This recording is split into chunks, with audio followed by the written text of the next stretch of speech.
The next question from Hassan from Oman.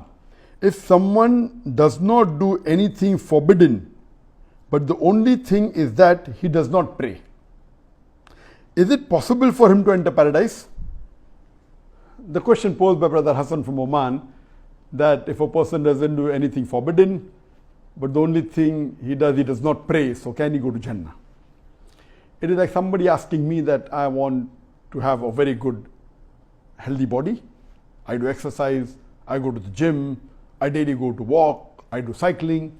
Only thing I don't do is, I do not eat anything the full day. Do you think the person will be healthy? Just by going to the gym, cycling, going for the morning walk, jogging, very good fresh air, but does not eat anything full day. Like it is known to us, for a healthy body, you should have 3 meals a day. Similarly, for a spiritual soul, it's compulsory that minimum you should pray 5 times a day. Praying 5 times a day is fard in Islam. Regarding the question that can I go to Jannah if I don't do anything haram and maybe do all the other good deeds but do not offer prayer, our beloved Prophet Muhammad said. It's mentioned in Sahih Muslim, point number 1, hadith number 246, that between the man and shirk and kufr stands the offering of salah. Means salah, praying salah is the differentiation between a man and shirk and kufr. That's what the Prophet said. That's the reason the scholars, many scholars say, that if a person who does not pray at all, it is kufr. He becomes a kafir. Some scholars are more lenient to say that if a person doesn't pray but believes praying is a fard, then he cannot be called as a kafir. There's a difference of opinion. Amongst the deeds that is the most important, our beloved Prophet Muhammad said, it's mentioned in Sunan An-Nisa'i, volume number 5, hadith number 3996, that the Prophet said that the first deed that Allah will ask on the day of judgment is regarding offering of salah. So the most important deed amongst all the deeds is salah. As we discussed in the last session, the biggest sin is the sin of shirk. The thing which is haram is shirk, then would be murder, black magic, etc. Similarly, amongst the deeds that is the most important, it is salah, it is prayer. And if you don't do that, that is like your $100 in deeds. Like how I said, in sin, shirk is the worst. Similarly, in deeds, number 1 is salah. If you don't offer salah, can you go to Jannah? Allah says in the Quran, in Surah Nisa chapter number 4, verse number 48, and Surah Nisa chapter number 4, verse number 116. If Allah pleases, He may forgive any sin, but the sin of shirk, He will never forgive. Yes, if after committing shirk, if you repent, ask for forgiveness and stop it, inshallah Allah will forgive that also. But if you die as a mushrik, without asking for forgiveness, without leaving shirk, you are destined for hellfire. There is no forgiveness. The most important deed to be done is salah. If you don't offer salah, the chances of you going to Jannah is very minimal, very negligible. If Allah wishes to forgive you because you have not done shirk, Allah may forgive you. Possibility is there, probability is not there. Possibility? Yes, but very low, 0.0001%. Because that is the most important deed.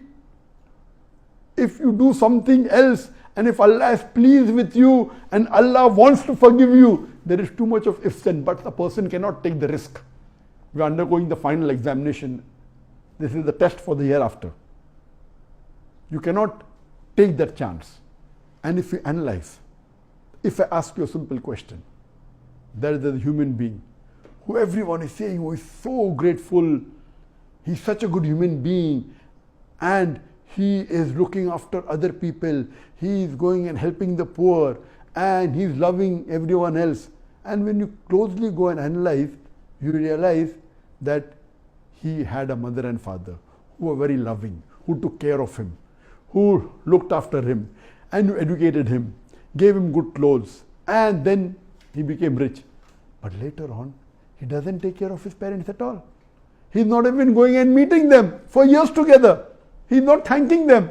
So how will you call him a good human being just because he's helping the poor? But the main people, main two human beings, his parents, mother and father, who took care of him, gave him the education and brought him up. Because of that, why today he's got a good job. And he neglects them, doesn't meet them, doesn't care for them, doesn't go and even say, how are you? For years together. How can you call him a good human being? Now compare the parents and Allah. Allah subhanahu wa ta'ala is our creator. In salah, we are thanking Allah subhanahu wa ta'ala.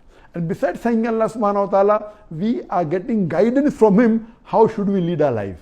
I've given the talk on salah, the programming towards righteousness. That not only do we pray and thank Allah, we also get guidance from him.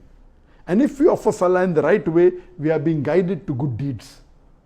So the chances if you offer salah correctly, you'll be on the straight path is very high. And if you're in trouble, the best solution is salah. If you're in trouble and if you have a problem, you cannot say that you have tried everything to solve the problem until you pray in the last 1/3 of the night and ask for the problem to be solved in tahajjud. Besides the 5 compulsory salah, there are many other salah. Salah is the programming towards righteousness. It is your main soul. The best deed is salah. And while I was doing my little research on the life of the Prophet, I realized that the Prophet, on average, so the Sirah doesn't mention exactly how many hours he slept in a day. On average, according to my study, he might have slept between 3 to 4 hours a day. Because Hadith says that he used to pray for 1/3 of the night, he used to pray Surah Baqarah, then Surah Imran, that's more than 2 juz, then nearly 2 juz, both put together 4 juz. So, but naturally, it will take hours.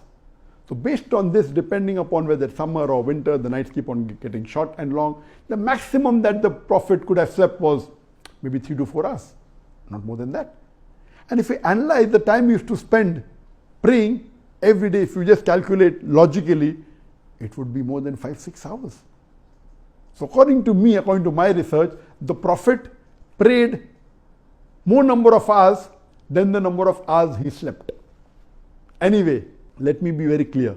There is no hadith or no Quranic verse telling that you should spend more time in praying than in sleeping. Not at all. But this was the practice of the Prophet. I am just telling you something what the Prophet practiced. Not that every human being should do it. It's difficult, but as a normal human being requires about 7 hours of sleep minimum, 7 to 8 hours. Minimum is 6 hours. So it's difficult. That's the reason if you heard my answer when I gave last month in the month of Ramadan about my daily routine, I said when I was in Bombay, I used to sleep for about 3 hours and I used to pray also approximately for 3 hours. When I came to Malaysia, I started praying for about 4 hours, 15 minutes and my sleep increased to 3.5 hours. This was what I said in Ramadan. But after Ramadan, for the last 1 month, Alhamdulillah, I've increased my time for prayers. I started praying tahajjud for minimum 1.5 hours. Every day, Alhamdulillah, after Ramadan, half juz in a slow recitation takes about 1.5 hours. Previously, my tahajjud used to vary from 20 minutes, 30 minutes, sometimes 1 hour, but average was about 30 minutes. Now, it has increased to 1.5 hours, more than 1 hour. So now my average time I spend, counting the time from the adhan, when I do wudu, walk to the mosque, come back, total, all the 5 salah and the salatul duha and tahajjud, approximately 5 hours, 15 minutes. If I remove the time of wudu and the time of going and coming and the time of dua, yet it will be more than 4 hours, Alhamdulillah. And my time of sleep is about 3.5 hours. So even I am, Alhamdulillah, trying that let my hours of salah be more than the hours of my sleep. Anyway, this is not compulsory at all for the Muslims. It is just my research and I'm trying to follow what I can. And Allah has blessed me that I can do my work throughout the day, even with sleeping less. It's a ni'mah from Allah subhanahu wa ta'ala. So prayer is the most important deed.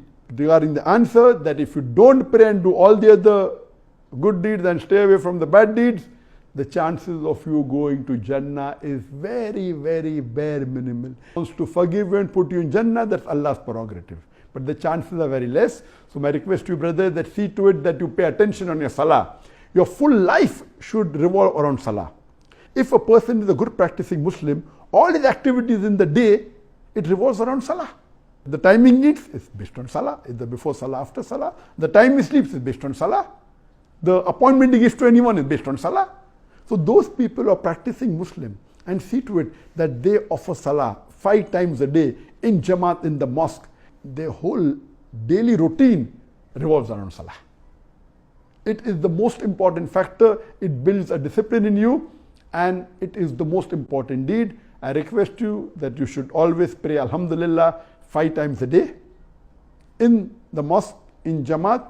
That's the best. Hope that answers the question.